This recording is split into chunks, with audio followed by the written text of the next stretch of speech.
Sunday ஸ்பெஷலாக நல்லா காரசாரமாக ரெஸ்டாரண்ட் ஸ்டைலில் ஒரு சூப்பரான மட்டன் கிரேவி எப்படி சரின்னு சொல்லி பார்க்கலாமா.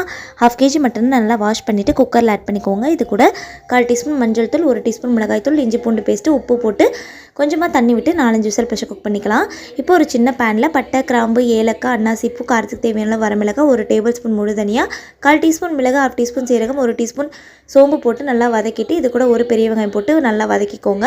கடைசியாக 2 டேபிள் ஸ்பூன் துருவன தேங்காய், 1 டீஸ்பூன் கசகசா போட்டு எல்லாம் நல்லா வதங்கினதும் ஆற விட்டு ஃபைன் பேஸ்ட்டாக அரைச்சிக்கணும். இதுதான் அந்த சூப்பரான ரெஸ்டாரண்ட் ஸ்டைல் மசாலா. இது இருக்கட்டும். கடாயில் 2 டேபிள் ஸ்பூன் எண்ணெய் விட்டு காஞ்சதும் 10 போல் சின்ன வெங்காயம் 1/2 கட் பண்ணிவிட்டு ஆட் பண்ணிக்கலாம். இது கூட 1 டீஸ்பூன் இஞ்சி பூண்டு விழுது, 1 டீஸ்பூன் மிளகாய் தூள் போட்டு நல்லா வதங்கினதுக்கப்புறமா ஒரு பெரிய சைஸ் தக்காளி போட்டு கொலைய வதக்கிக்கோங்க. இப்போ நம்ம வேக வச்சிருக்க மட்டனை தண்ணியோடு ஆட் பண்ணிவிட்டு நம்ம அரைச்ச விழுதையும் ஆட் பண்ணிவிட்டு 25 நிமிஷம் நல்லா கொதிக்க விட்டு கடைசியாக கருவேப்பிலை கொத்தமல்லி தழை தூவி சர்வ் பண்ணிங்கன்னா சூப்பராக இருக்கும். இட்லி சாதத்துக்கெல்லாம் வேறு லெவலில் இருக்கும்.